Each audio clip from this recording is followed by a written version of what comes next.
Introduce our speaker, Zara Faris.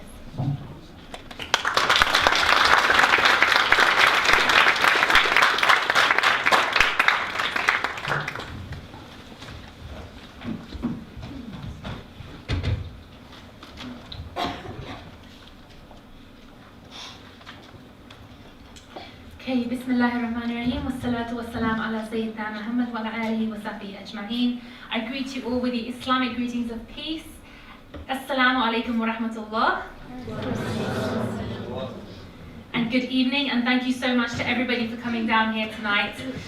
It has been a beautiful day outside, so thank you for capping it with gathering here in this session, and I hope there's something that we can all gain from this evening in our discussion. Now, I've been asked to talk about empowering women in the context of two different approaches, Islam and feminism.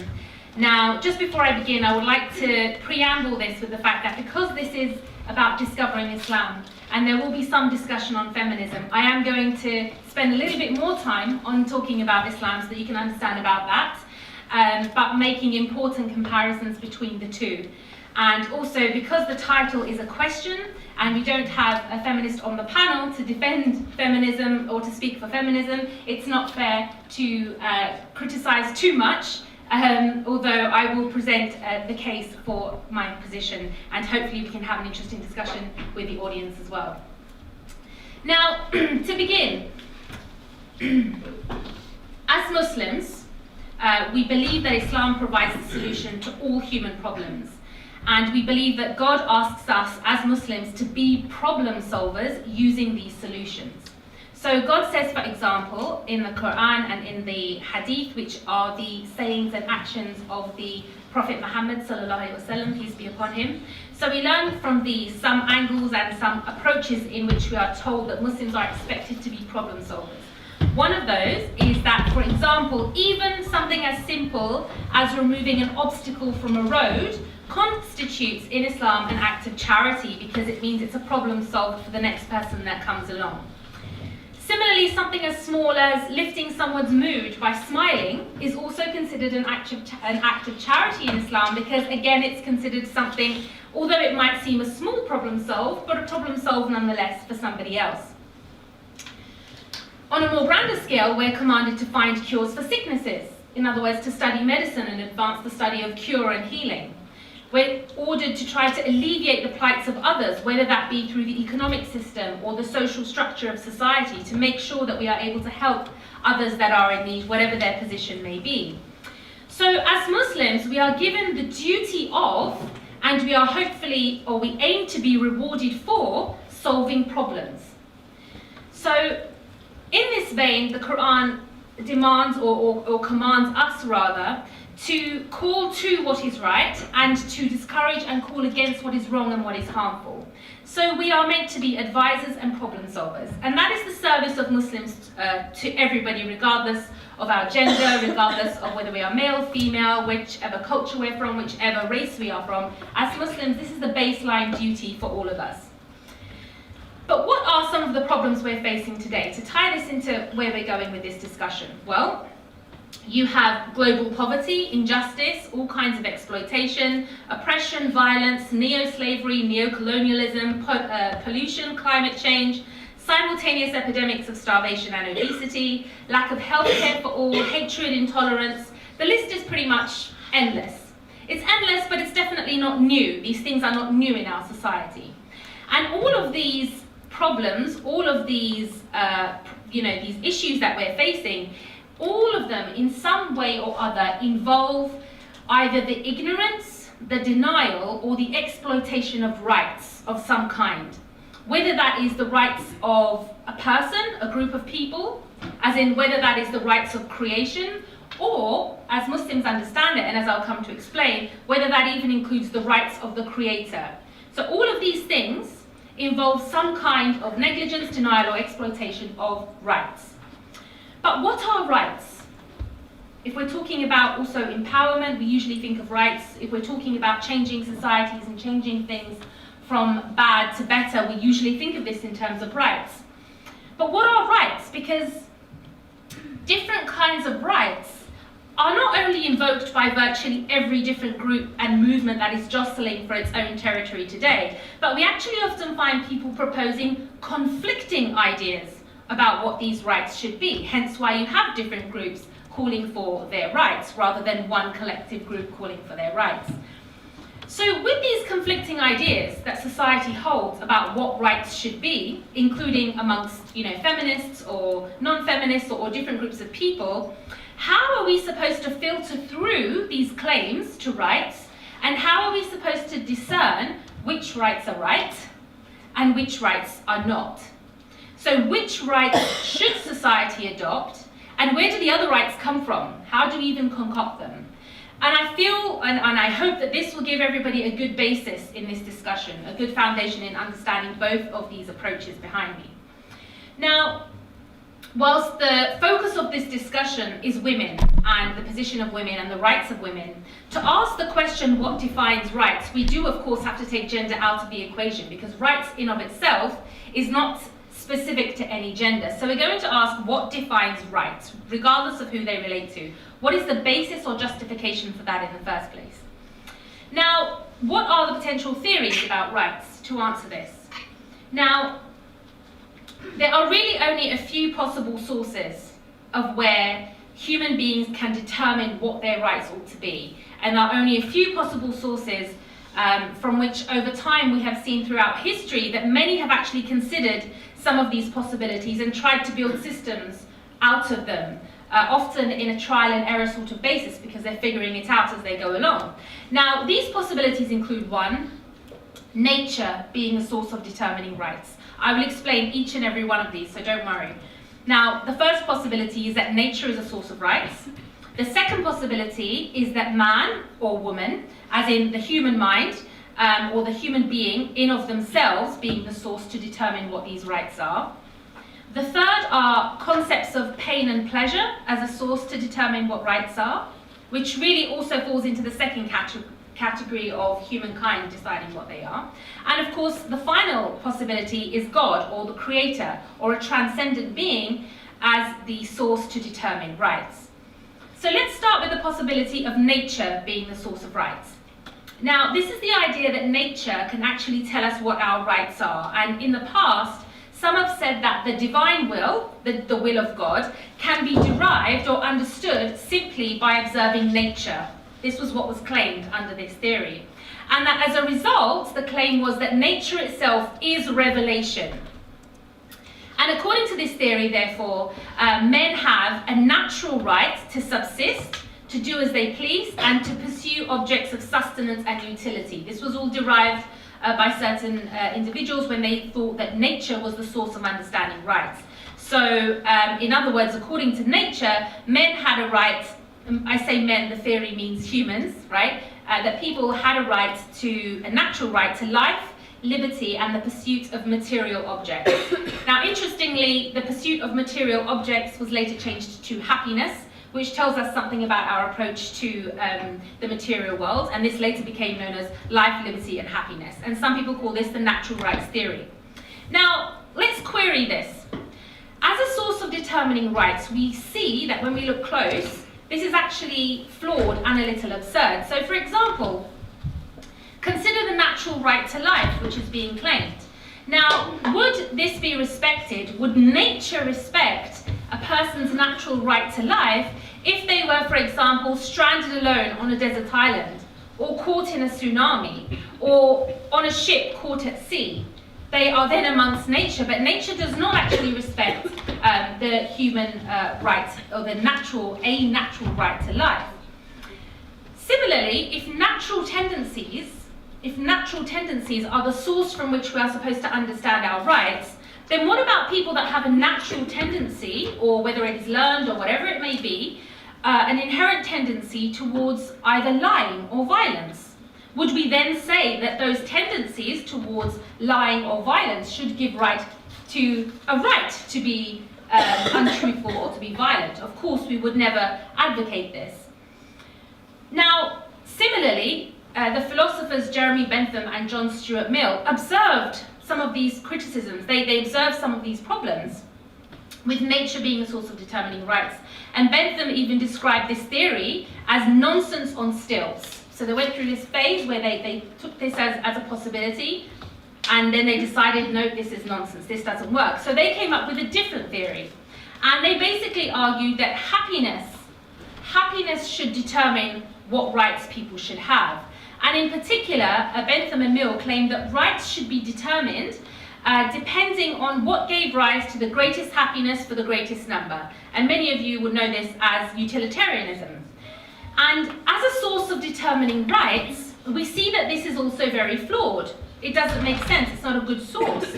And it's just as absurd. And the reasons are because, first, the greatest happiness for the greatest number, or the greatest aggregate happiness, as the aggregate term is part of this, it actually gives rise to the possibility or the necessity of breaching some quantity of important rights. It necessitates committing some quantity of injustice for the purpose of inducing a greater good or greater justice. Because if you're saying the greatest happiness, then there is still a minority where you're saying, well, I'm sorry, you have to be, unhappy. This is basically, to boil it down, what it's saying. The second problem is, it relies on fallible human beings. It relies on fallible human beings to effectively predict what is conducive to the greater good. The third problem is that it leaves blank. It's like a blank check as to whose rights are to be made central to the argument. And it doesn't specify where the balance pivots on the happiness or the number. And so under this theory, a lot of injustice can and has actually been justified and can continue to be so by some obscure appeal to a future good, to a future greater good. And it can also actually lead to different conclusions depending on the context in which it's stated. So for example, some have used this same argument, this utilitarian argument, to claim that pornography should not be banned even though it harmed some people, because by and large it gave, or because it harmed some women or men, because by and large they claimed it gave happiness to a greater number of people. And on the other hand, there were another group that argued in the reverse, to say that it has to be banned because although it brought pleasure to a small number of people, it actually brought a greater harm to a larger number of people. So effectively, this leaves the reality that under this theory, your rights would be sourced from a state or a condition that only considers convenience. And it is basically a blank check as to who has the upper hand in that scenario.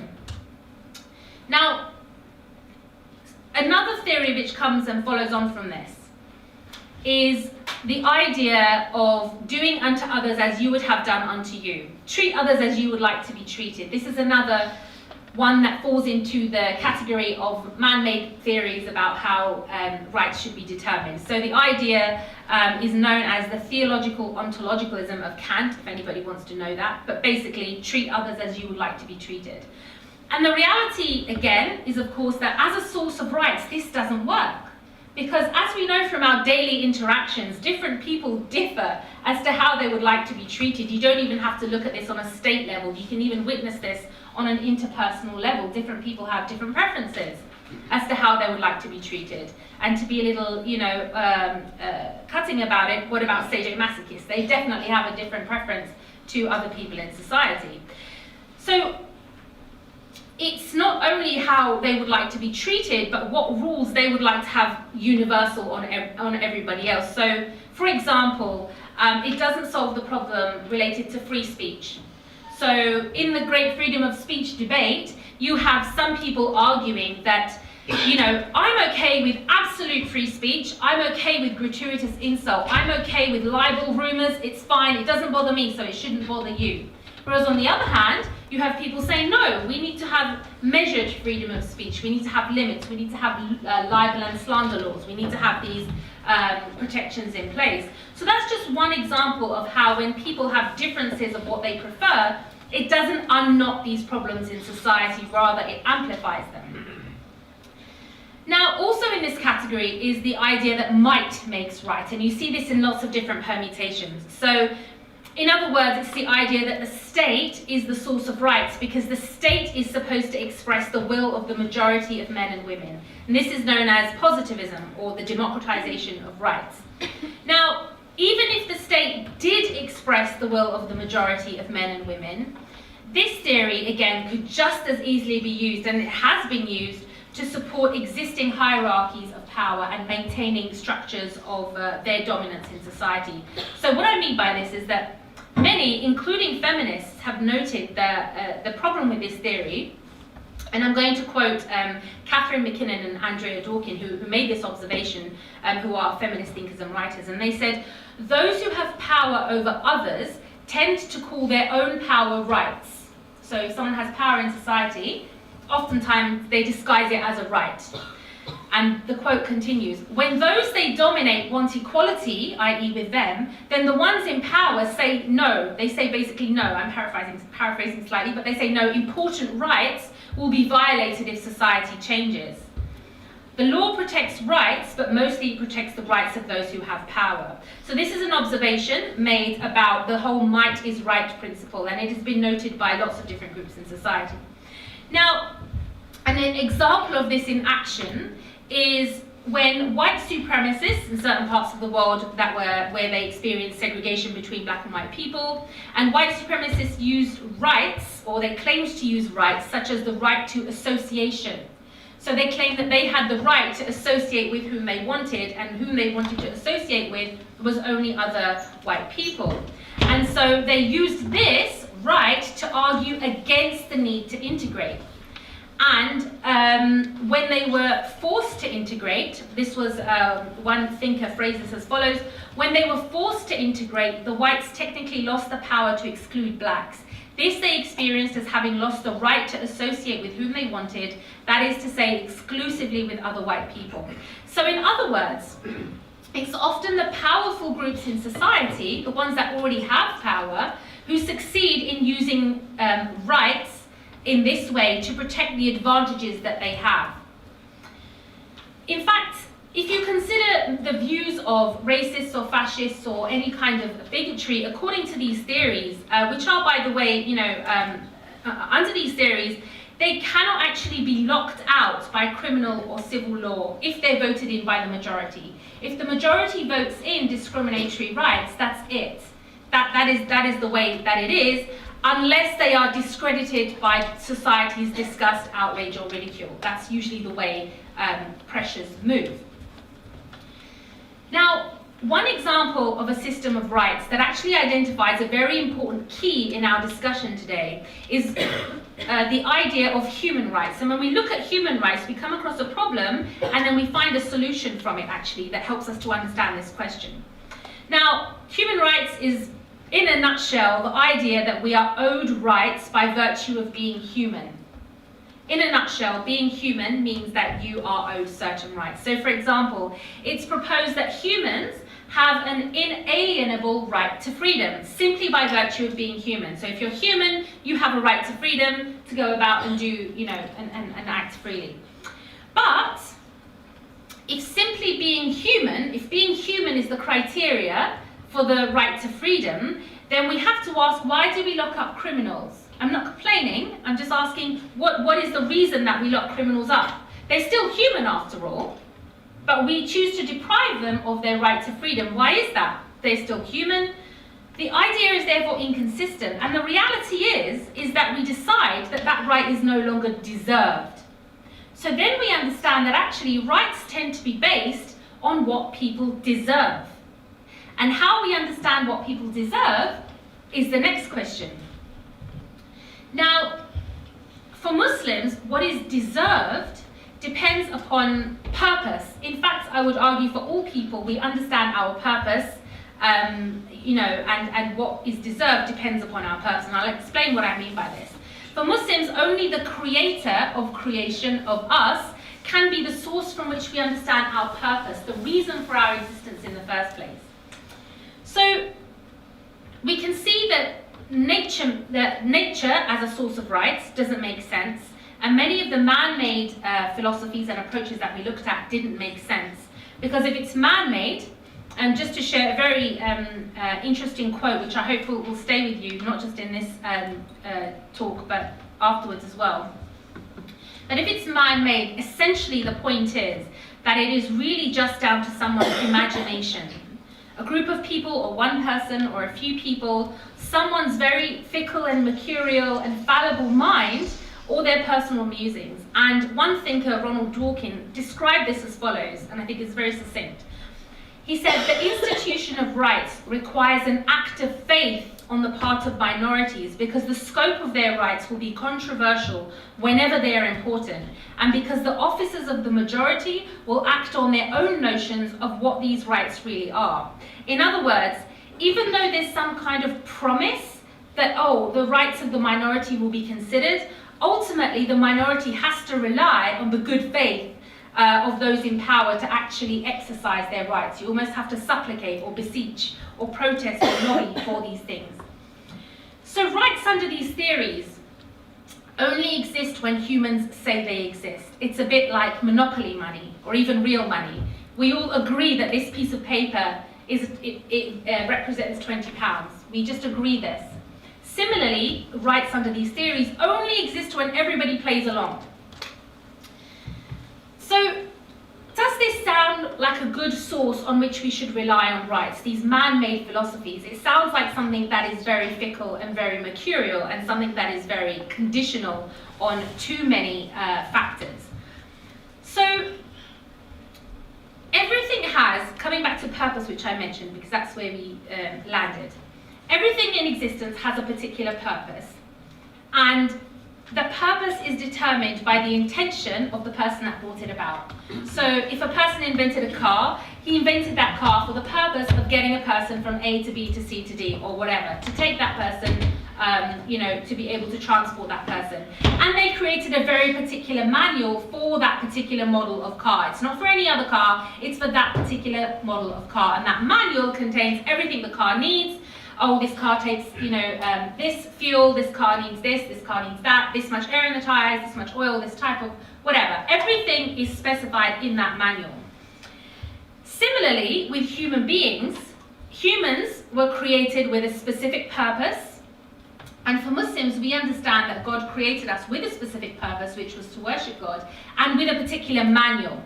And I'll explain a little bit more about this shortly. But essentially, it is the purpose itself that gives rise to the rights which are owed to people. It is the purpose that it all depends on. Without purpose, there's no existence, and without existence, there is no purpose. So how do Muslims go about then addressing the issue of actually establishing rights, understanding what these rights are, and establishing them in society? And I'd like to point out that with particular regard to Muslim women, the rights of Muslim women have more recently been very drastically eroded and hidden away behind post-colonial culture and modern ideologies. And that is what has caused us to ask this question today, not just about the empowerment of women, but we're asking very specifically about Islam. And usually this question arises because of a lot of discussion or observation or even misconceptions about the state of Muslim women around the world or wherever.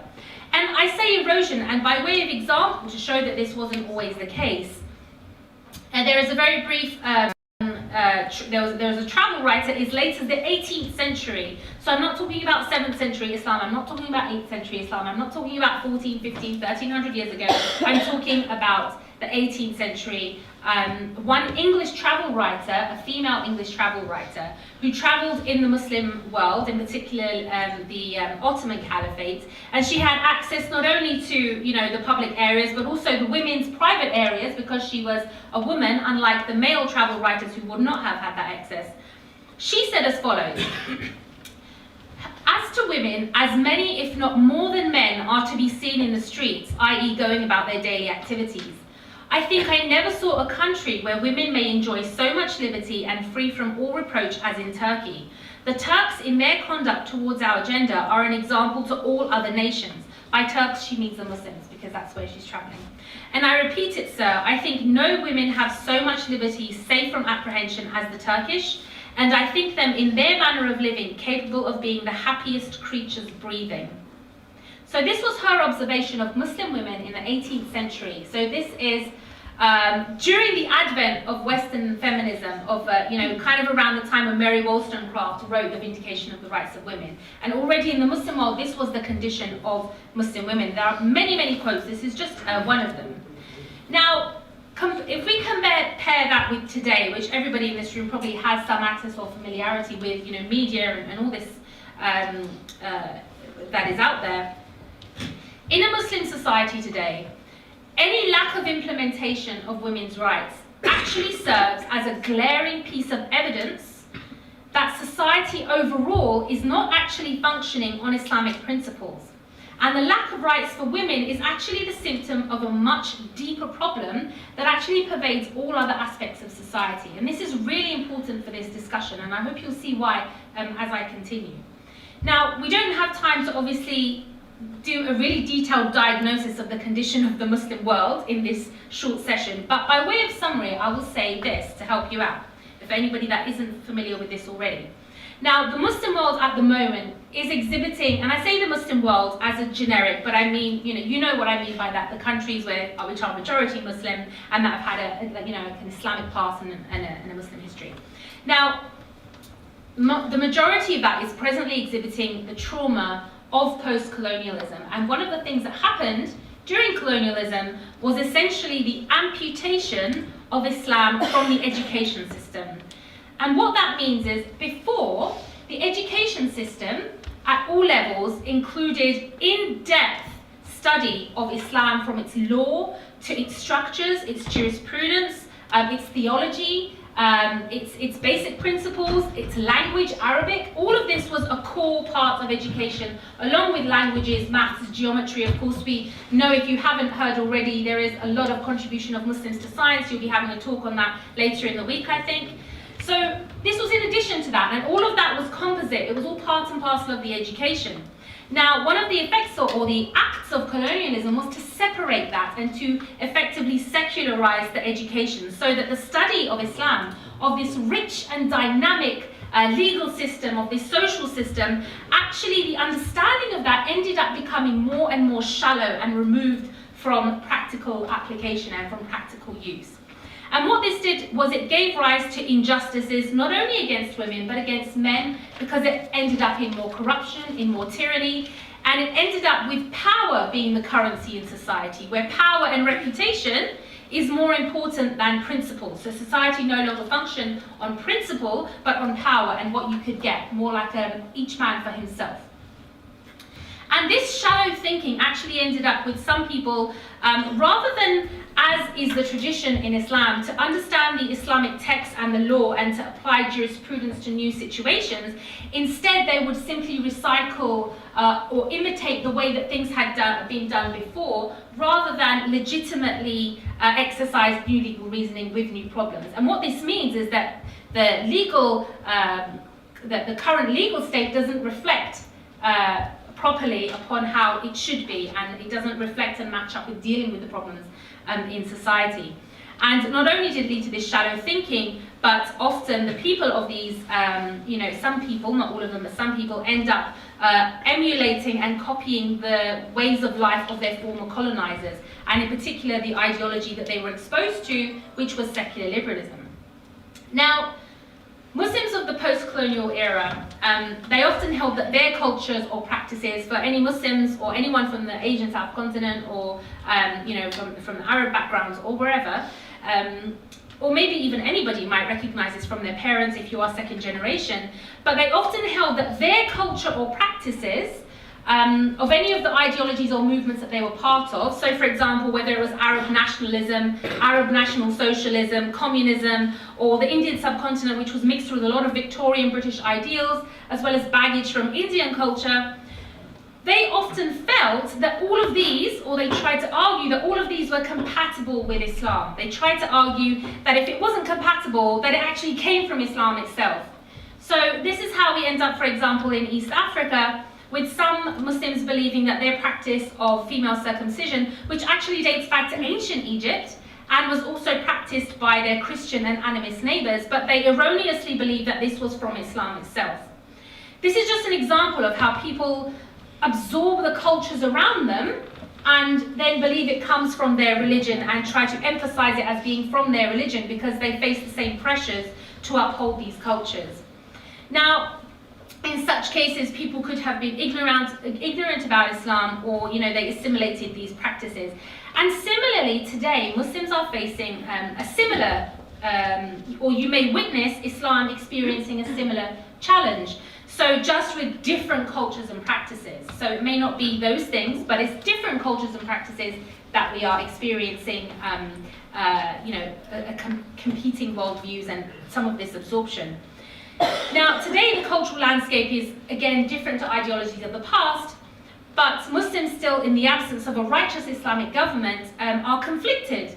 And instead of a collision of cultures, which people often talk about, that, there is a collision of cultures, in fact, there is not a collision, but Muslims are actually being pulled in the direction of different competing values, just the same as any people would do if they were set and placed amongst a lot of different competing cultures and societies. The result is you end up pulled in a lot of different directions. Now,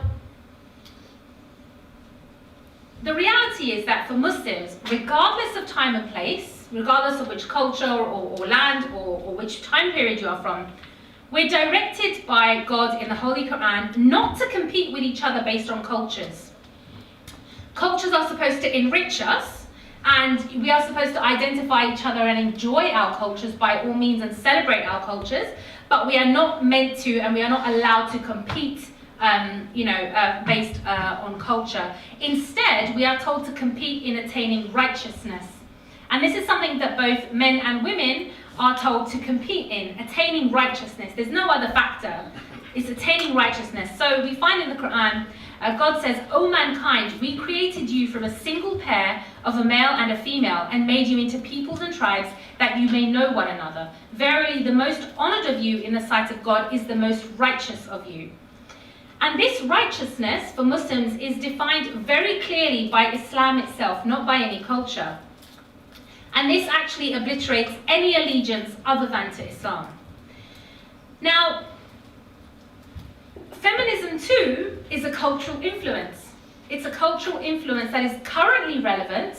It may not be Arab socialism or nationalism or communism, but feminism is a cultural influence that is currently relevant because it happens to be significant right now in the UK, in the States, in secular liberal societies, in the West and in other parts of the world as well, in different formulations.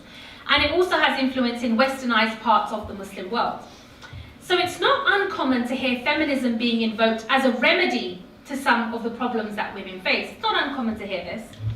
Now, unfortunately, a great deal of confusion and misunderstanding is actually generated when we imagine that feminism is the only way to visualize and actualize women's rights. And when we imagine that feminism is entirely synonymous with women's rights, that they are interchangeable terms.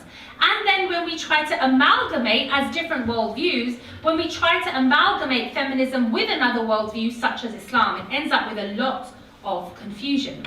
And this conflation, or saying that feminism and women's rights are interchangeable terms, they're one and the same thing, is in of itself a problem that we need to resolve. And what's interesting is that in the UK today, there was a study done by the Fawcett Society. For anyone not aware, that's one of the leading feminist societies in the UK. They did a study a couple of years ago, and they found that only 7 to 9%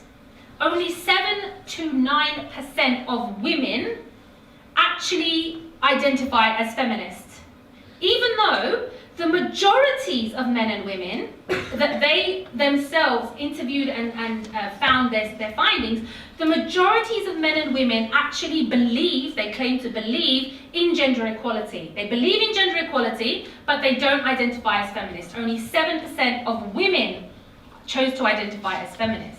Now this shows that feminists, or feminism itself, doesn't actually wield a monopoly on the concept of or the liberal idea of equality. It doesn't actually hold a monopoly, it doesn't hold a sole, it doesn't have exclusivity on women's rights. We can talk about women's rights without necessarily having to talk about feminism. We can be advocates of women's rights without necessarily having to call ourselves feminists, and many people do.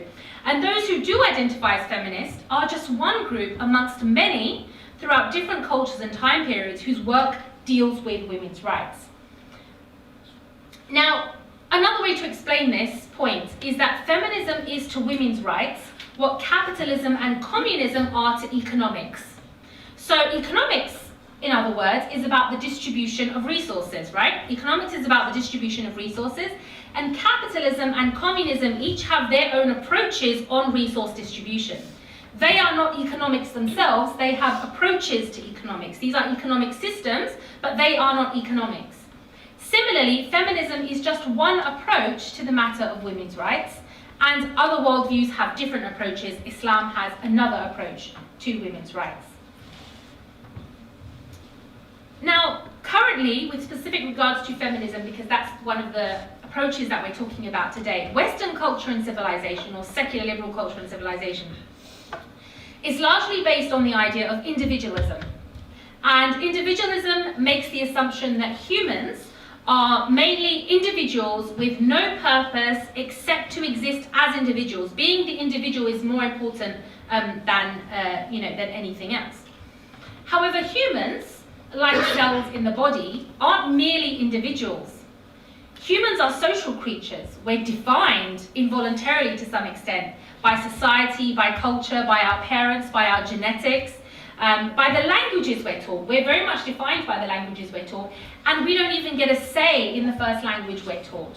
We can't learn language without being taught by another person. That's how dependent we are on other human beings. That's how non-individual we all actually are. If anybody has actually looked into or studied the phenomenon of feral children, you'll see that at some point, if children don't learn to speak, they don't have human interaction to learn to speak by the age of maybe 5 or 6 or something like that, they will never, ever, ever learn the skills, the motor skills to be able to speak. That's how dependent we are on other people in our infancy, at a period where we don't have the ability to do things for ourselves. So this is how non-individual we are. We're creatures that have so many instinctive needs that can only actually be fulfilled by other people. And this is why solitary confinement, for example, is actually considered one of the most inhumane punishments. To cut somebody off from other people, even if they're other prisoners, it's considered to be one of the worst punishments that you could give to somebody, to shut them away, solitary confinement.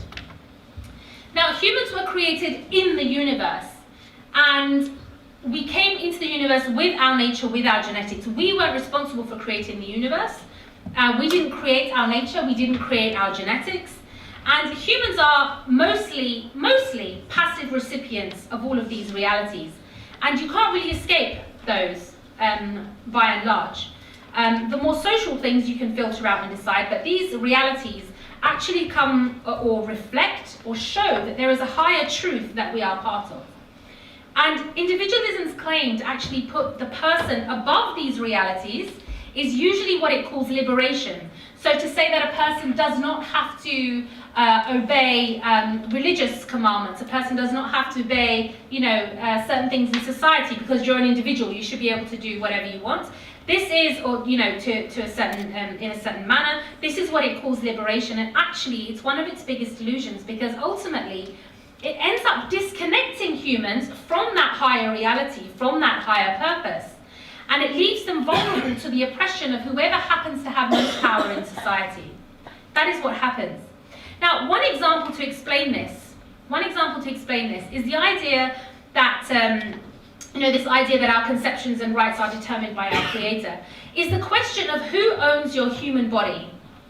Now, I'm not talking about from a legal perspective specifically, I'm just talking about who owns your human body. And one of the key messages that is commonly either in a subtle way or an overt way that is perpetuated, particularly to women, or just to people generally, is that your body is yours. You can do with it whatever you want. You can dress it or undress it however you want, regardless of the circumstances, on the basis that, doesn't matter what it's saying, but on the basis that your body belongs to you. This is the argument. This is not only touted by fashion designers who want you to buy things, but also by some feminist groups as well that uphold, sex-positive feminism, for example. And what they are upholding is one of the underlying fundamentals of liberal feminism, which is the idea of ownership over one's body. Now, For secular liberal feminists, the idea that a woman should practice modesty, for example, or a Muslim woman should practice modesty, or that society can be a reason or pressure you or be any factor in your consideration for how you dress, actually implies that your body does not belong to you. This is the claim that is often made. Your body is yours, you should be able to do whatever you want with it.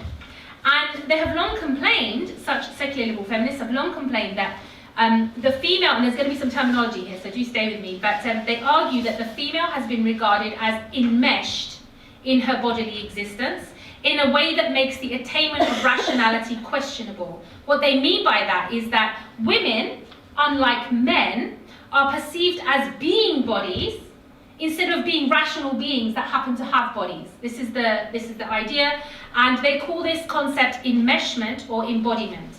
And according to these feminists, they seek to argue, I am not my body, I own my body, and society or men's ideas do not own my body. Now the question is, how exactly do any of us, men or women, how do we own our own bodies? For example, if ownership is control, then neither men nor women actually own their own bodies. Did we give birth to ourselves? Did we make ourselves? Did we decide our natural size and shape? We didn't. If ownership is maintenance, then can we actually survive without depending on other bodies, on other people, either as an individual or as a human race? Can we actually survive without depending on others, either trading with us or looking after us when we're young or looking after us when we're older or when we're sick? Can we actually survive? Are we independent of that? Are we independent of our environment and the need for social interaction, for our continued existence and even mental well-being? Now, Islam recognizes that we do not, neither men nor women, we do not own our own bodies, and therefore we don't have a complete blanket right to decide what we do with our bodies, whether that's to do with how we dress, whether that's to do with how we act in society, whether that's to do with anything. Instead of ownership, we are actually taught that we are entrusted with our bodies. So our bodies are a trust. In Arabic, this is known as amana. So we have a responsibility towards our bodies and also with our bodies. What we do in society, we will be accountable for because we've been given, limbs and a physical state and the ability to do things. We'll be accountable for all of that, and therefore it's considered something that you're entrusted with. And we also have rights and duties towards each other with those. Now, simply speaking, as a comparison, feminism as an ideology makes the female individual, rather than the male individual, the judge or the arbiter in working out what is good for women in society. And Islam, on the other hand, doesn't make either men or women the judge or the arbiter, but actually makes God the judge or the arbiter, and it makes men and women the agents of that. So we have a duty to fulfill and to satisfy what the judge has said about how we should be interacting with each other. Now, for Muslims, it was God. It was God, not any man-made theories, not humans. It wasn't Mill or Bentham or any Ahmed or Iqbal. It wasn't any humans that came up with these rights. But for Muslims, it was God that decided that a woman's deeds would be judged no differently than a man's deeds in terms of good conduct, truthfulness, patience, charity, fasting, repentance, inviting to what is good and forbidding of what is bad, her use of knowledge. So, for example, not only as having a duty to obtain knowledge, but as a political player in society, or as somebody that is, active in society. It was God, not humans, that stated in the Quran, I do not waste the deed of any doer among you, be they male or female. The one of you is as the other. It was God that stated that. Women didn't have to campaign and lobby with placards for generations and generations for this. For us, it was God that has said this. Our duty is to make sure that these principles and these and some of the rules that I'll go into, that they are implemented. Not that as a basis they are even agreed upon. We don't have to even argue about that. It was God, not humans, that decided there will be no difference between a man's worship and a woman's worship. So in Islam, a woman is an independent entity, like a man, and a fully accountable human being, like a man. Her acceptance of Islam is only of her own original and independent will. It's not by proxy through her father, her husband, or anyone else. So if you see a woman that starts to wear the hijab, don't automatically assume that her father, her husband, or anyone else has told her to do so. It's quite possible she has an independent and free will in doing that. It was God, not humans, that decided that she should have her own legal standing, that she could aspire towards any profession or vocation, and if she chose to raise children, then God decided that heaven would be under her feet. It wasn't, again, man coming up with this to promote women having babies. It wasn't women that protested for these rights. These were rights set out by God. It was God, not humans, that decided that a woman had the right to be provided for financially, that nobody could control her wealth is her own, and that if she chose, if she were to provide for her family, she would actually get more reward than her husband. And it was God that decided that a woman would have rights over her husband just as he had rights over her. It was God, not humans, that ordained that she should have the right to respect, affection and time from her husband, the right to physical satisfaction by her husband, the right to shelter provided by her husband, the right to food and clothing equal in quality to her husband's, although some guys generally dress a lot worse than their wives, so maybe equality is not what we're going for with that. The right to physical protection provided by her husband, the right to a dowry. All of this was from God, not from man, not from nature, not from any of that. Now, as a result of some of these, women have often played a fundamental role. For example, the economic rights that I mentioned. Women didn't use this just to, sit on their laurels and, hoard and amass wealth. Instead, and as they continue to do today, women have often played a very fundamental role in the distribution of wealth. So while they were being provided for, they had more disposable income, more savings to do with what they want. And in the 18th century, for example, Ottoman women of all classes, not just the upper classes, not just the wealthy classes, Ottoman women of all classes actually established 20 to 30% of all the charitable foundations and trusts in society. In Arabic, this is called waqf or awqaf as plural. So this included things like schools, hospitals, caravansaries, baths, fountains, soup kitchens, hostels, mosques. They were all financed by women from their own personal resources for the benefit of the public. It was God, not humans, that decided that a woman would be obliged, just as a man was, to seek knowledge, to the extent possible for either of them, to seek an education, to advocate what is good in society and to discourage what is bad. It was God, not humans, that actually ordained that vast proportions of Islam, as we know it today, would actually be transmitted to Muslims by women. By women themselves, we have come to learn so much of what Islam is. So for example, Aisha radiallahu anha, who was one of the wives of the Prophet Muhammad, peace be upon him, she was responsible for actually transmitting a huge corpus of the hadith, the prophetic narrations which I mentioned earlier. And she was also a key jurist and legal thinker, which has helped to form our understanding of Islam as we know it today. In fact, women have fulfilled the work of intellectual Muslims to such an extent that the contemporary Sheikh Akram Nadwi, who is a sheikh in our time, he's documented at least 8,000 Muslim female scholars across global history, and that's only in the field of hadith sciences. Only in the fields of hadith. That doesn't include medicine, that doesn't include other forms of technology or science or anything else, only in hadith sciences, not languages, not poetry. There were many in those fields as well, but just in this area of religious knowledge and education, because people often say that it's a male-dominated religion, at least 8,000 of those that were known, at least 8,000.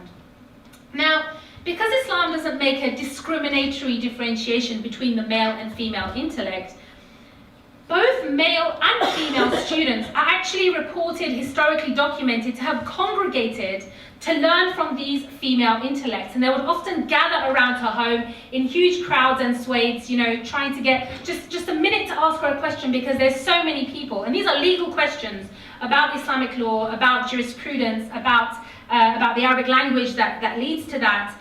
And some notable male scholars, if anybody has familiarity, doesn't know, these are the backbones of our understanding of Islamic jurisprudence. These are some of the main individuals that we study when we want to study Islamic law. These are individuals that are known to have taken their knowledge from female scholars.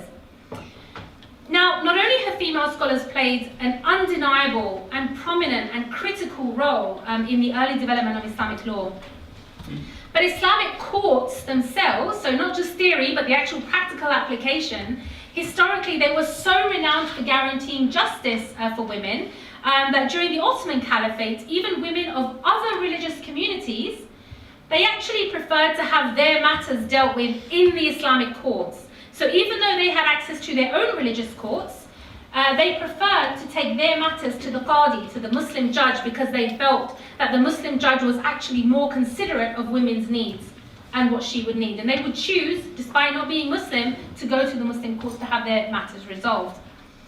Now, whilst God provided the rights for women, and this is where we get to the problem, right? Whilst God provided these rights for women, why are they not happening? Why do we not see them right now? Now, the reality is that the rights of any person, whether it's in Islam or any system whatsoever, the rights are actually incumbent upon duties being fulfilled by other people and by structures and infrastructure in society. This is how rights are fulfilled. So, for example, the right for a Muslim woman to manage her own economic affairs and be provided for actually depends on the duty that a male relative has to provide for her.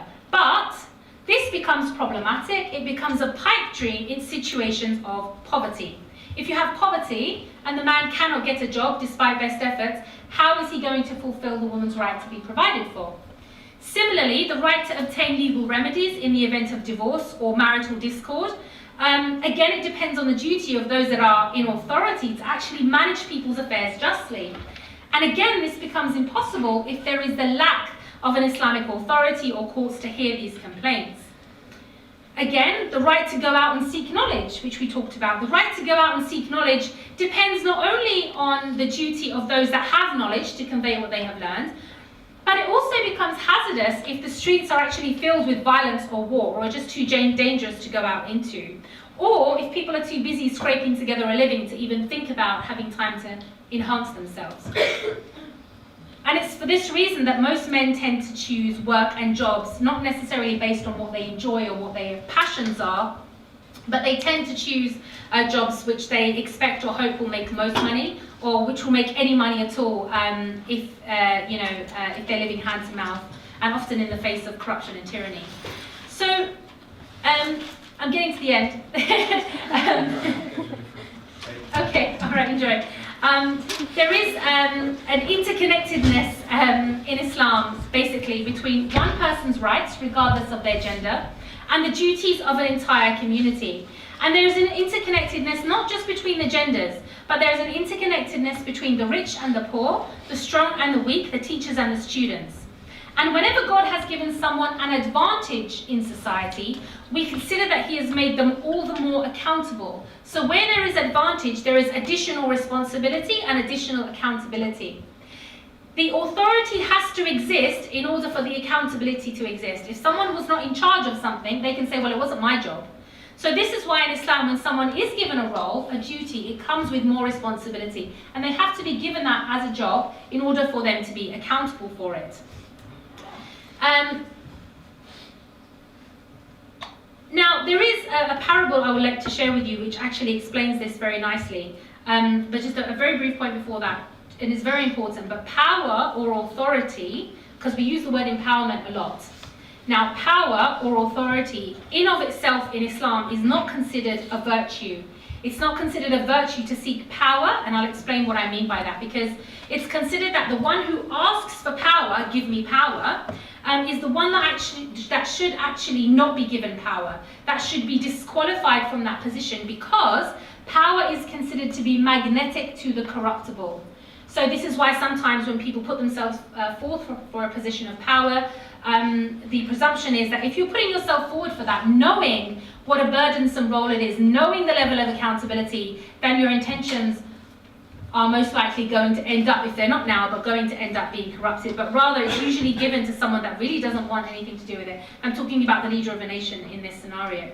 And by a basis, the leader of a nation intrinsically has no preference over someone that is, for example, a street sweeper. They are both equal.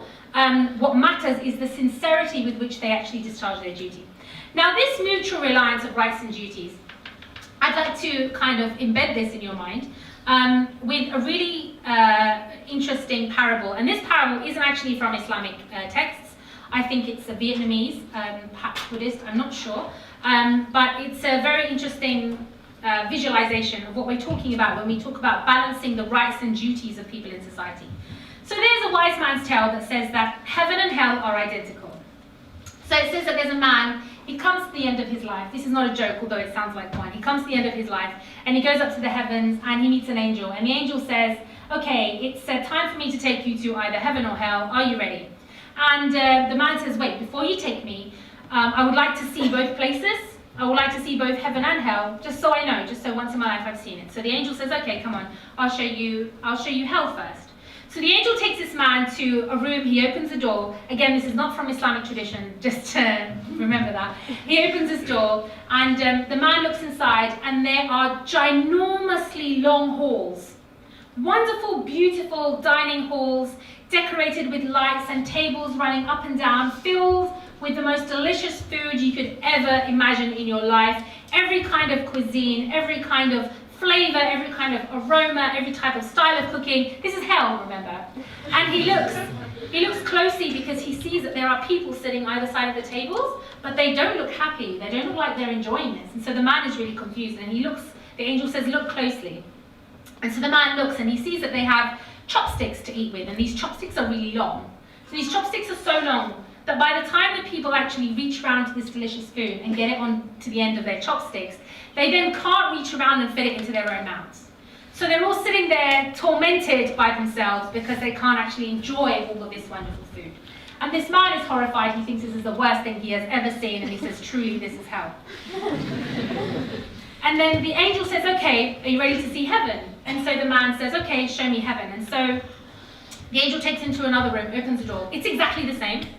It's stunning, just as stunning as the last. There was no difference. All the food is there, wonderful as the previous, and people are sitting up and down the tables, and they're having a brilliant time. They're laughing, they're joking, they're talking, enjoying each other's company. And he looks closer, and he sees that they too have the very long chopsticks. But in heaven, what they're doing is when they get the food on the end of their chopsticks, they actually reach across the table and feed each other.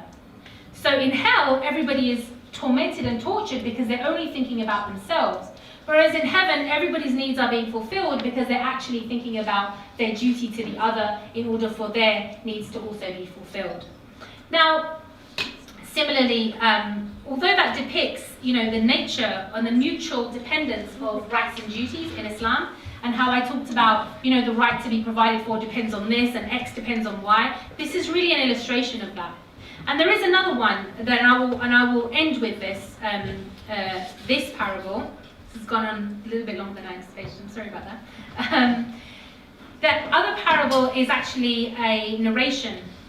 It's a hadith, and this is in which the Prophet Muhammad sallallahu alaihi wasallam, peace be upon him, said. He explained this problem, and he said, "The example of the person abiding by God's order and restrictions, in comparison to those who violate them, is like the example of people who drew their lots for their seat in a boat. Some of them got seats in the upper part and others in the lower." So to paraphrase, he's saying that in some instances in life, you may be on the upper deck in society. You may have more wealth or more intelligence or more strength or whatever advantage you may have. At the same time, in other aspects of life, you may be the person on the lower deck. So it doesn't mean that just because you're on the upper deck by way of one thing that you're permanently or only on the upper deck. But essentially, the idea is that in life, some people are on the upper deck and other people are on the lower deck. And it goes on. When those on the bottom deck needed water, they had to go up to bring water. And they felt that that troubled the people on the upper deck. So they said, let's make a hole in our part of the ship and get water. So the people on the lower deck are saying, look, let's not hassle them. It's too much. Let's just get water for ourselves. Let's make a hole in the bottom, then we'll get water, and we don't have to trouble them. Now, the narration goes on, if the people in the upper part let the people in the lower part do what they had suggested, then all of the people in the ship would be destroyed. But if they prevented them, both parties would be safe. Now what that means is that the solution for the lack of rights of people on the lower deck, whether they are people of less wealth, less strength, less power, less anything, is not that everyone should get a drill for their part of the boat. That's not the solution. The solution depends, one, upon the people with advantage in society, the people on the upper deck, fulfilling their duty towards those on the lower deck, and two, it depends upon the people on the lower deck not being shy about demanding their rights from the people on the upper deck. Because if they don't do this, it's not just the people on the lower deck that are going to suffer. It's not just the people on the upper deck, it's everybody. This is the interconnectedness of people's realities in Islam. And you know, while some forms of feminism, not all, but some advocate intersectionality in diagnosing problems, in other words, looking at things not just from a gender perspective, but race and class and all of these things, often they fail to appreciate this interconnectedness, this intersectionality that exists, these checks and balances that exist within Islam itself, within the Sharia itself. And it's often due to an individualistic view of looking at things in an isolated manner and not really appreciating the foresight of Islam in preventing certain injustices. So to conclude, feminism is one approach to the matter of women's rights, and Islam has a different approach. They have different bases entirely, they have a different basis, and we shouldn't conflate feminism with Islam and therefore shut out other possibilities or other worldviews that have approaches towards women's rights, including Islam, which has its approach to women's rights. Because unlike feminism, Islam doesn't stop at just justice for one gender. In fact, it doesn't stop at gender. It doesn't stop at gender at all.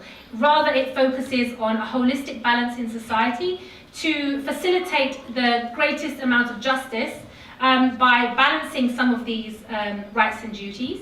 And one of my colleagues aptly put this, but it doesn't promise a utopia.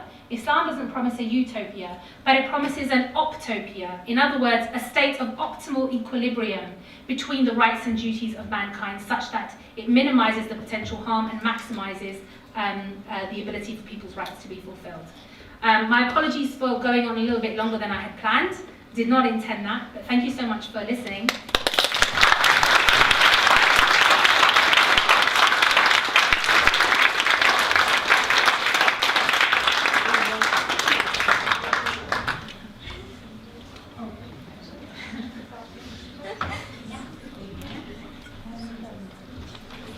So, thank you very much, Betty, for your talk. I know I myself gained a lot from it. So, we are at 7:30 now, we've just passed, but Zara does have time to answer any questions if we want to do a quick Q&A. Yeah, I love that. Hey. Hi, I don't know that much about Islam, so forgive me if I'm That's fine, that's why we're here.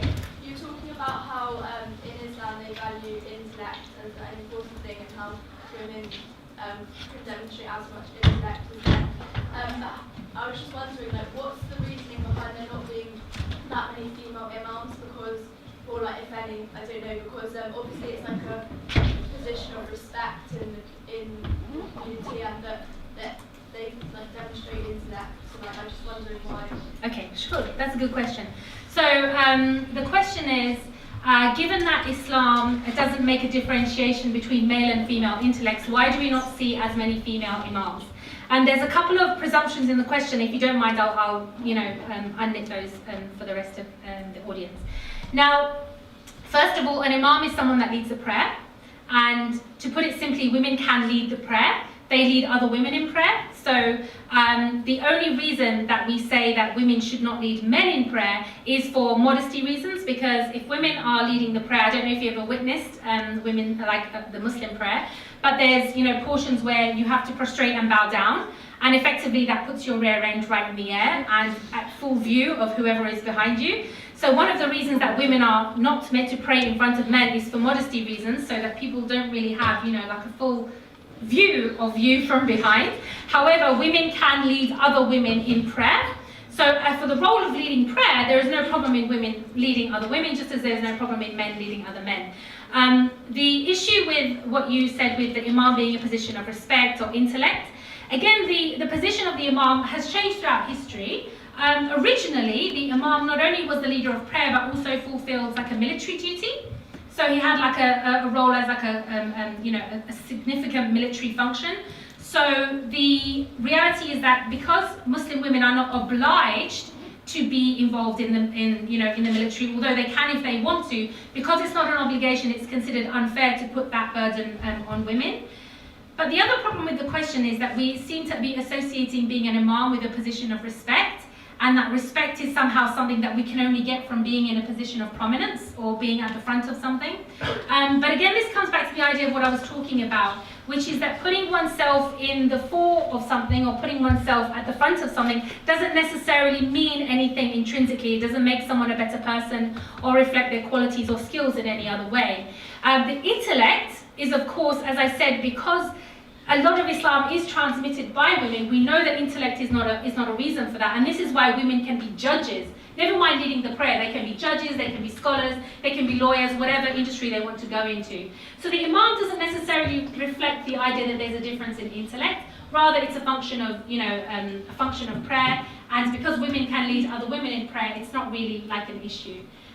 It is politicized and used differently these days, but it's not really an issue that, for in like the sense of determining whether there's a discrimination of intellect.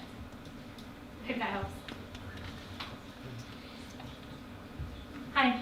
Hi, Zara. Thanks for your thoughts. I just wanted to ask about the difference between modesty in men and modesty in women. You Great mentioned question. before about men being able to prostrate at women, but not the opposite way around. Yeah. Is it incumbent on women to protect themselves rather than men to take these thoughts, or is there a distinction there? There is actually a role on both men and women. So when we talk about modesty, often the misconception is that it's the entire duty of the woman, and that's not the case. So there is, for example, within modesty, both men and women are commanded to lower their gazes. So both men and women have to lower their gazes. It's not something that only men have to do. It's not something that only women have to do. So there is definitely a two-way thing there. With regards to covering their body, both men and women actually have rules as to how much they have to cover. It may be more overt to see women covering because it's different to what you may be used to. But men, for example, they have to cover at least the navel to the knee, and there are some opinions which say they should also, as a minimum, cover the chest. And so for women, there is a different requirement for how much they should cover because of sexual dimorphism. So women tend to be the more attractive of the species, generally, like you see with, in all of the, in the animal kingdom as well, the male and the female, they always have different levels, generally, unless you look at finches, sometimes they look exactly the same as humans. But generally, there is considered to be that women are considered to have the power of beauty in attracting them. And so women are not told that if you pray behind a man, you can sneak a peek. That's not what's happening. It's basically saying that men have a duty to be more respectful because of, women's reputation is considered to be very important. So you're not allowed to slander a woman or create rumours about a woman. And so in the same vein, the woman's honour and her modesty is being protected by, making that distinction. I hope that helps. Hi. When it comes to Islam, I'll come back to you after. Yeah, sorry. No, go ahead. I mean, when it comes to Islam, which Islam are you trying to give us as a model? Okay, sure. I mean, which perspective of Islam? So, again, the question is, which Islam am I talking about? And again, this is based on, and this question comes up a lot, so it's a fair question. But sometimes people imagine that because there are different schools of thought or different types of, different legitimate schools of thought, that somehow these schools of thought are drastically different from each other. And maybe what I'm talking about is a really minority. That's not the case. So basically, even the notoriously, as reported in the papers, the notoriously conflicted Shias and Muslims, even we agree on 95% of what Islam actually is. We agree on all of these things, even to the point that we agree that there should be a Muslim ruler. The only difference is who should be that ruler. That's the only difference. The reality is we actually have a lot more in common than we do that divide us. And a lot of the you know, the stuff about Shia Muslim, a lot of that is political. When you look at Islam itself, it's actually, there's not much that we disagree on. Maybe where we place our hands when we pray, but the major things, you know, the key things, there isn't, you know, the things that I have talked about today are not really contested. So that Islam is Islam, and we shouldn't be afraid to say Islam is. I know it's a postmodern era and everything has to be in quote marks, but Islam isn't one of those things. It is describing itself as being very mubin, which means clear. So the Quran describes itself as being a very clear text. So you have a certain number of verses which are legal verses in the Quran, and they actually are the longest verses of the Quran, and they are very clear in their text, very clear in their meaning, and they're the ones that tell us about how we should live in society. And there are other verses which were revealed in Mecca, which was the early days of Islam, which were revealed in much shorter and poetic styles to teach people about the oneness of God in a beautiful way that invited them to understand in a language that they did, which was poetry, because the Arabs were a huge fan of poetry. And the Quran has the most eloquent and beautiful poetry. So the Quran makes itself very clear in its purposes, and this is why we don't have you know, major disagreements, you know, as some people may think. Hi, yes. You talked about the impact of colonization and how it's basically like behind all the misconceptions that we have now. Then you gave the example of FGM as like a tradition that's inherited from... Which, sorry? FGM. Oh, right. As like an Egyptian tradition that Muslims just inherited. However, I think like there's a hadith where the Prophet himself said that you should do this because it pleases the husband. I don't know. I know what you're talking about.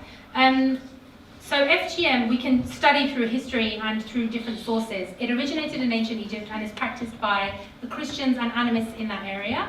And there is a hadith which says that a woman came to the Prophet ﷺ, I'm paraphrasing heavily, and she said, we want to do this. And he was like, you know, if you have to do it, he wasn't saying you should do it, but he was saying if you have to do it, then, you know, don't do it more than this much, and don't like make it almost symbolic. This is basically what he was saying. So this is again in the vein of Islam not trying to crush cultures, but trying to say, look, avoid these things. If you're going to do them, don't do it in a harmful way, basically. So this wasn't from Islam, but rather this is one of the things that the Prophet ﷺ was asked to comment on, and he gave his advice on it.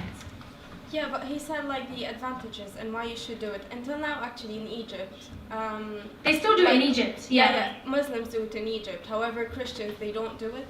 Or yeah, I mean that narration itself. I mean, it's not commonly used. I'm not sure if it's a single narration, which is why it's not used as like a general rule for all people. This is why lots of Muslims don't do it. But it's generally, it's definitely something that is regional in that area where it happens more in certain regions, which tells us about the origins of where it came from. But essentially, unlike male circumcision, it's not something that that is generally understood to be something that is required for Muslim women for any reason. But we can talk more about that afterwards if you want, inshallah. Hi. I was wondering what would you comment on the inheritance part and Great. Yeah. the witnesses part? Absolutely, okay. Men, Brilliant. Yeah. Okay, so the question is, and these are really good questions because they come up a lot, with regards to inheritance. Now, based on what I talked about earlier about men being obliged to provide for women, can anyone take a guess as to why men get more than women? Yeah, I know this course Yeah. specific, but the thing is like right now in today's society and in today's dynamics, women work as well. Yeah. So, and you've mentioned about poverty, and this way, I mean, like this kind of this kind of division, it doesn't really work with today's dynamics where women and men, they work equally, they provide for the family equally, but then there's still this ruling or this rule that women get less than men, like half. That's a valid question, and I will explain this. So the general rule is that men get more than women because they are obliged to provide for women. Just for anyone that doesn't know, I know you know, because they are obliged to provide for women with that inheritance money. So the wealth that they get, it's not for them to go and buy a Harley Davidson or whatever else. It's for them to actually spend on the women, and often what they get is liquid money. So if you look at the list of people that inherit, you actually have, as primary inheritors, you have more women in that list than men, and women actually inherit before men. So in other words, they tend to get things which relate to the stability of life, so houses, cars, things like that. And men tend to get the liquid wealth, the money. In other words, the things which are the wealth that is there to be spent. So as a general principle, men are supposed to provide for women, that's why they get more. However, in cases of exception, it will be up to a judge, and this has happened many times, but judges can, of course, make a different ruling in a particular scenario, that, okay, in this scenario, you're both working, and therefore, you have to divide it differently, or in such a scenario, it is divided a different way. With inheritance law, it's so specific. You obviously never do it without a judge. This is one of the reasons that having a judge or a judge in place... It's arbitrary. No, it's not arbitrary, but the thing is, if we don't maintain that as a general rule, if we don't maintain the fact that men have to provide as a general rule, I'm sorry to say, but men will become lazy, and over time, the next generations, men will start to forego this duty that they have to provide. They will say, well, the times are different, you go out to work, I'll go out to work, you come home and you clean the house as well, and I'm still getting, whatever. So this is why, if you wash your hands of these principles, we are creating a next generation where these things are no longer in place, where the hardships we are experiencing, we are then handing that down to the next generation because we don't enforce this. There is another point with regards to inheritance. Some people think that the amount of inheritance actually reflects the value of the person. Of course it doesn't, and I hope now that you see why. Similarly, with regards to witnesses, there is this a verse in the Quran which says that in certain circumstances you need 2 female witnesses for every 1 male witness. And some people take this to mean that you always need 2 female witnesses for every 1 male witness, because they claim that Islam considers women to be half of men, or something ridiculous like this. Now, if you look at the verse itself, the first thing it's stipulating is that this is only in, and this was only in at the time, financial transactions, and this was for a reason, and this was because it was not women's obligation to be involved in finance, in industry, business and trade, although many of them were, but because it was not considered their obligation, it was considered unfair to put that burden on women, that they should have the same witness testimony if she wasn't already an expert, if she was an ordinary, not an expert but an expert in something else, it was considered unfair, and in that scenario you would need 2 female witnesses. Now, in other scenarios where women are considered to be more expert, or where they are more likely to have had interaction, so for example, the domains where women may be more likely to be involved, whether that's to do with, witnessing, or for something like a childbirth, or something to do with more what women were expected to be exposed to, in that case you don't need 2 female witnesses. You need 1 female witness, and you may need 2, 3 or 4 male witnesses. Otherwise, in other scenarios, for example, in a disagreement between a husband and a wife, both of their witness testimonies are equal. It's not just because he's a male, his testimony counts as more.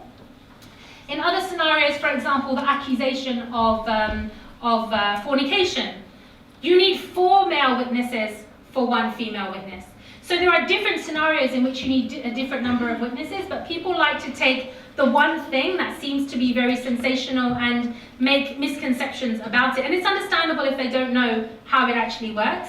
But again, these are things which are brought about in the environment of an Islamic court. I think this is the only specific one that was mentioned in Quran. But that verse itself speaks about financial transactions. Yeah, exactly. I know that, but the other variations, I haven't heard them in Quran, or well, this is came because across them in Quran where women are taken as equal. This is because it comes from hadith, and also in the Quran, there are many instances in which men and women's testimony is taken as equal. So for example, even something as simple as God saying, the one of you is as the other. The female doer is the same as the male doer. The truthful female, the truthful male, they are one and the same. So there is no difference. The hadith is designed to expand upon the Quran. Can I just add to that? Absolutely. The lady was asking, but you can correct me if I'm wrong. Yeah, absolutely. Interesting question in terms of, women nowadays earning as well as men. and yet the law stays the same. Now, from my understanding, which again, correct me if I'm wrong, even though, for instance, I'm working, the money actually belongs to me, and I don't have an obligation to actually use it for the family, whereas the husband, whether they're working, getting a little bit or a lot, the obligation stays the same. So if a woman were to contribute to the family, it actually counts as charity, as opposed to the obligation to provide for the family. So for instance, if the husband earns less, his obligation stays the same to provide for the family, whereas the woman can actually keep all her money if she wanted to. So in a way, I know that... That's for the husband, actually. Sorry? Yeah, well, it just means that even if the husband, the male gets more money, the woman who's working doesn't have the obligation to provide. I don't know whether that brings out your... Yeah, I mean, this is what we talked about earlier as well, and this is how women ended up with the disposable income to do all these other good things with that. Hi. I have a question. You talk about poverty a lot, but Some, countries not a lot. like Kuwait or Saudi Arabia, Yeah. how do they cover poverty? How do they what? How do they are included into poverty? Well, I mean, I mentioned poverty and it's one factor, but it's not everywhere. I'm sorry if I gave that impression. It's definitely not, we know that. In countries, certain countries, they don't still have, even if there's no poverty, there is still sometimes a very large wealth gap, but also the problem with the economic systems. Do you remember I talked about how Islam has a different approach to every single aspect, not just on social, but the economic and the political. Most of those countries still have interest banking, which is not actually the Islamic economic model. The Islamic economic model does not allow interest banking, and it's interest itself which actually causes a lot of the disparity in society and still leads to economic and inequality. Are not related to banking. Today, the bank doesn't do any women's rights. I don't understand your question. Like regulation Yeah. doesn't have anything to do with women's rights. Oh, it absolutely does. Because the flow of money in society has everything to do with everybody's rights. If money is being holed up in one area and you have one class of women, for example, that are incredibly rich and another class of women that are incredibly poor, the banking has everything. It all interconnects with each other. Are you saying that money does not affect your life? It does affect Absolutely. life, but it does not affect regulation. Well, regulation is something, I don't understand what you mean by regulation in this point. When we talk about The law interest... in general. Hmm? The law in general. Law, I think. The law in general, like law doesn't affect... No, the law isn't affected by banking. I think she's trying to say like how women are treated differently in Saudi Arabia. Yeah. I think that's why are they treated that way. No, it doesn't have to do anything with banking. Yeah, it doesn't, but you were asking about poverty, and I was saying that in Saudi Arabia the problems are not necessarily because of poverty, but because of, yeah, and it's all interconnected. I'm not sure I understand, but maybe we can talk about it a bit more I'm after. from Saudi Arabia. Yeah. The women have the same rights Yeah. for the man, including jobs, banking, everything. Okay, we can talk about that a little bit more after. Maybe I'm not understanding properly. My apologies. Hi, yeah. But these verses that you're like sort of unpicking and telling us what it really means. Do you think that when we first look at them, they look as if they are to the advantage of the male? Do you think that's because in society the patriarchy has given men more power? So these verses being interpreted with a patriarchal interpretation rather than a fair one as Islam would normally.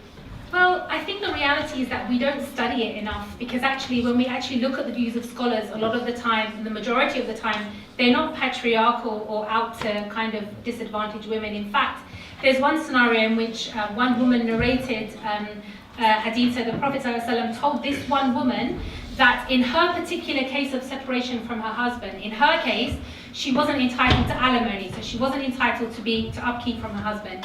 And this woman in her sincerity narrated this, and she said that when women divorce, they're not entitled to alimony.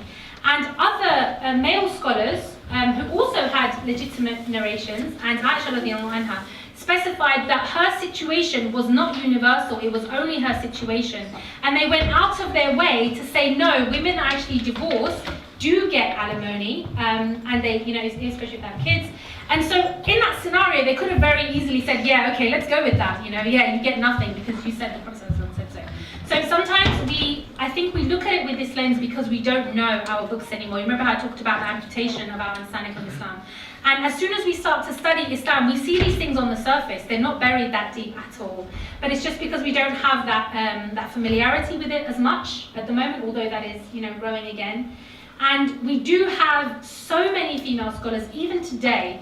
You just don't hear about them because they don't want to be out in the forefront. I'm a part of, I'm not a scholar myself, but I was very graciously added a network of scholars, female scholars. And in this little group, there's like 80, 90 female scholars.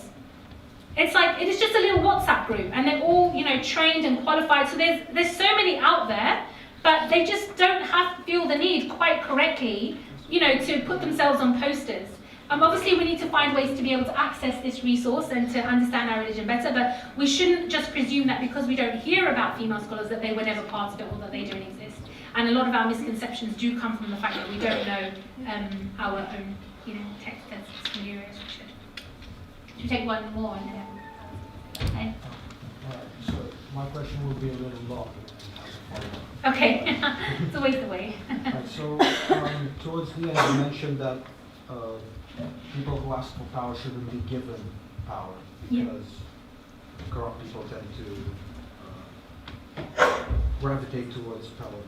But what about people who are willing to take on the responsibility that comes with power for a just cause? Aren't people expected to actually take on some kind of responsibility in order to use the power that is intended to be used in a certain way for that? Yeah, absolutely. purpose? So that's a good question. So the question is, if people are not or are discouraged from seeking power for themselves, what if people actually want to exercise a sense of responsibility and do something justly for society, like they want to serve society? Now, this impetus to want to serve society and have that responsibility, this is actually something that, you know, I mentioned in the beginning, as Muslims are all meant to be problem solvers. This is something that every single Muslim, regardless of their position in society, should actually be doing. And so, for example, someone that wants to be an advisor, even a woman, if she wants to advise the ruler of a nation, this is something that she can do. If somebody wants to take a position because they have skills and they have the ability, but they don't want authority over people, they just want to be able to contribute what they can, there's no harm in that. And that's actually something that everybody should be doing. The only exception is the role of the leader of the state, the leader of the nation overall. And the reason for that, I'll expand it a little bit more. The leader of the state, one, he gets no special privileges, no special salary. He would actually be paid whatever he was paid in his last job, so only a compensation. He has the burden of actually being accountable for each and every person in society. He doesn't get to decide from his own creativity about how problems should be solved. Others have to advise him, and he has to basically facilitate or just, you know, enable that, basically administrate. So he doesn't come up with the rules from himself. He is obliged to consult or shura with those advisors around him. So his position is not necessarily the creative intellect or somebody that is, you know, really wanting to do that. Rather, that position is really reserved for every other Muslim in society. And the one at the top is the one that carries the most burden because they're accountable for every little detail. Shall we continue that afterwards, if you don't mind, if there's more? Yeah.